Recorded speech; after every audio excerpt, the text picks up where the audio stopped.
Aguas de Vida presenta su programa local de exposición bíblica.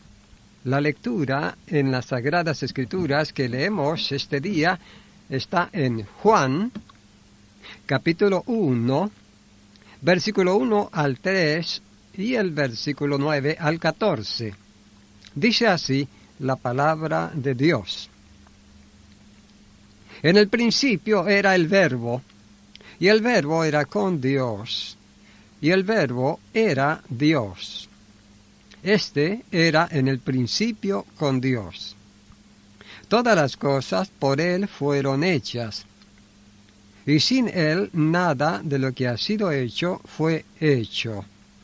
Y el verso 9 dice, refiriéndose al Señor, dice, aquella luz verdadera que alumbra a todo hombre, venía a este mundo.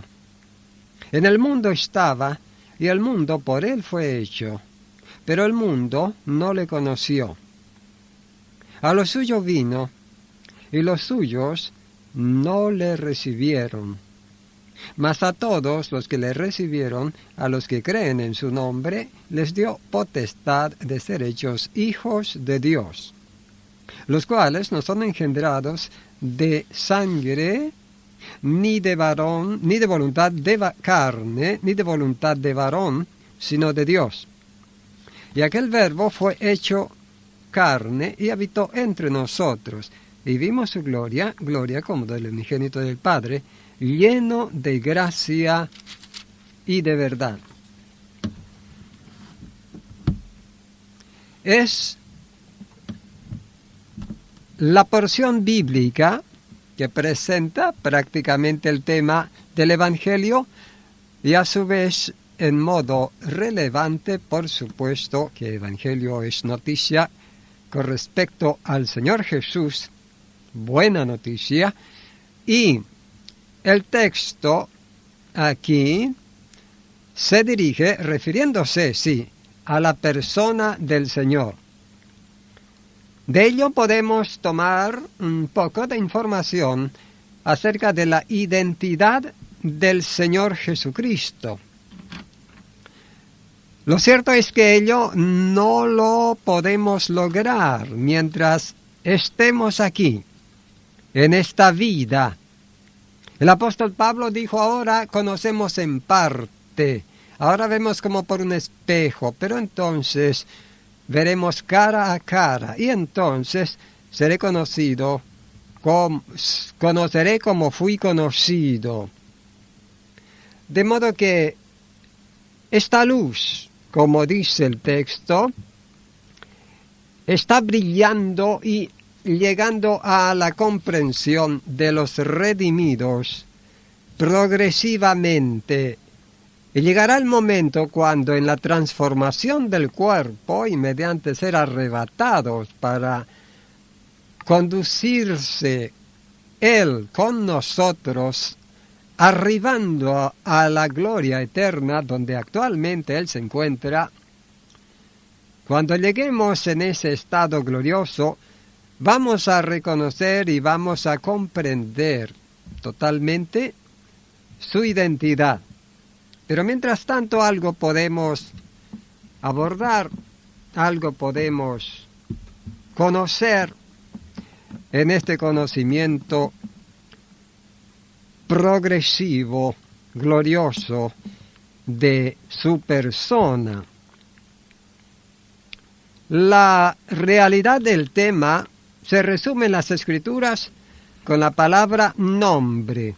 La identidad suya se define con esta sola palabra, nombre. Nombre es propiamente la identidad de su ser, el hecho de pasar a quedar expresado, reconocido.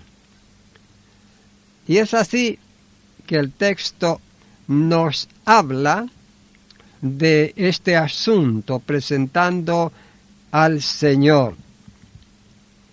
Y nos dice que en el principio Él era, de modo que cuando hubo algún principio en alguna determinada oportunidad, para que comience a hacer lo que no había sido antes. Cuando ese principio se producía, Él ya era. Él no está incluido entre las cosas que tienen principio. Él está al margen de ello. Cuando el principio comenzó, Él ya era. No es que llegó a ser con el principio. Esto es importante. Esto junto con lo que dice en el verso 3, donde dice, y sin Él nada de lo que ha sido hecho fue hecho. Ello significa que lo que está hecho por el Creador es hecho, pero de entre todo lo que fue hecho, sin Él no fue hecho. De modo que Él es una identidad que no fue hecha. Dicho en palabras más comprensibles, Él es el ser increado. Él, en su eternidad existencial como espíritu, no tuvo principios ni fue creado por nadie. Él es el eterno. En esto es importante encontrarnos en Apocalipsis con el alfabeto griego que se indica la palabra alfa y omega, aplicada tanto al Padre como al Hijo, sin hacer ninguna diferencia entre ambos. Ambos, junto con el Espíritu Santo, son seres eternos, el ser eterno, existiendo en tres personas. No queda otra conclusión, y esta realidad que gracias a Dios llegó a ser en alguna medida, al menos aceptada por fe, y en el gozo de la revelación espiritual disfrutada con reverencia. La Trinidad.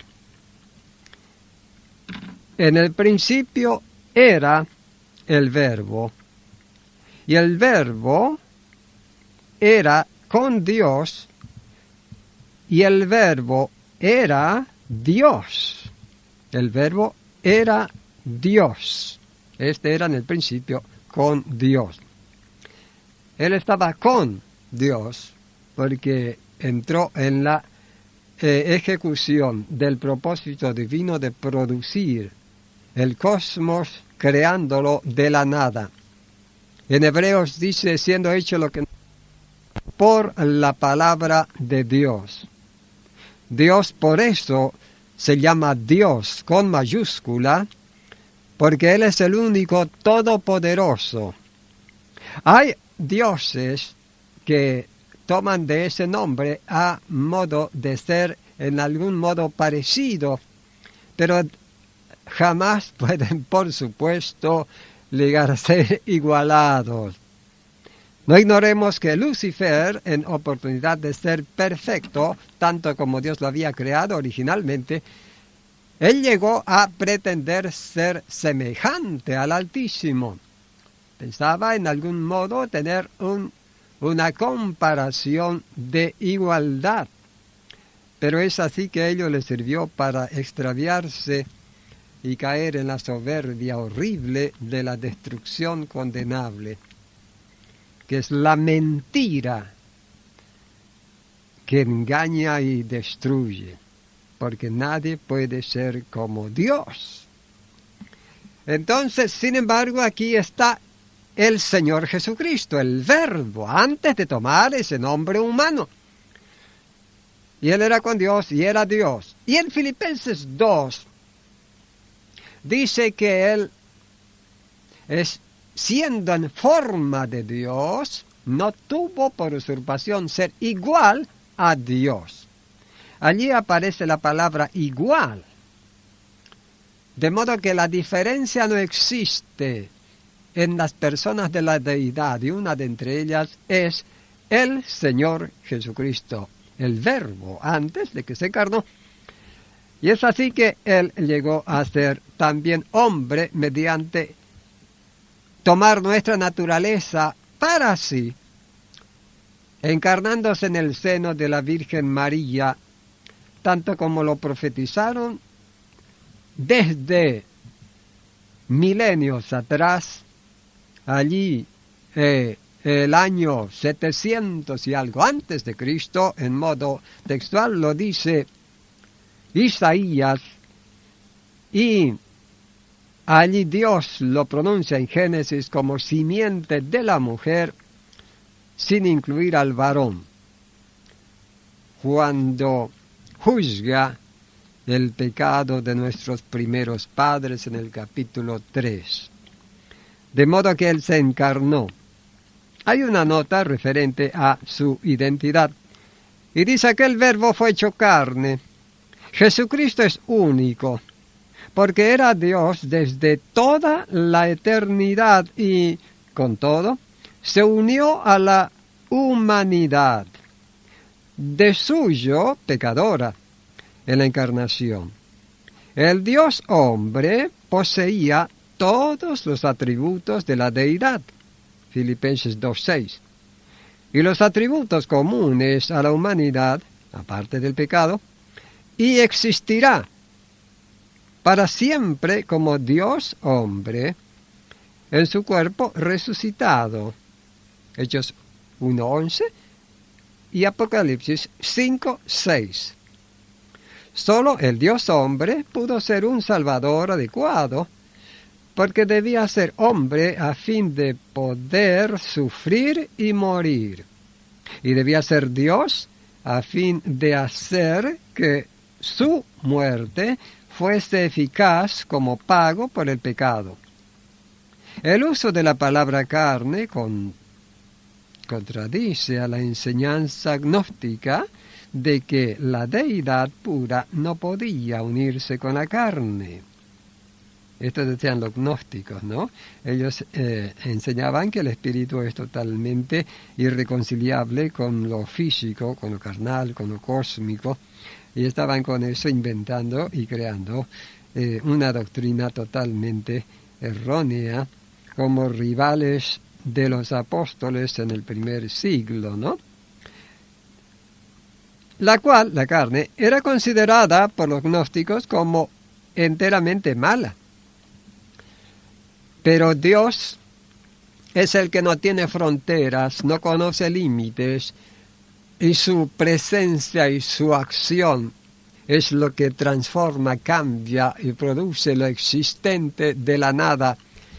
Y Él es el que quiso tomar para sí mismo un cuerpo humano, un organismo tan perfecto como Él originalmente lo diseñó, a modo de prepararlo para sí, anticipándose 4 milenios al evento tremendo de adoptar en su persona este instrumento físico de pertenencia propia, única, exclusiva, porque no hay ningún ser, no hubo y jamás habrá un ser en el cual se conjuguen las dos naturalezas para ser Dios y también hombre a la vez.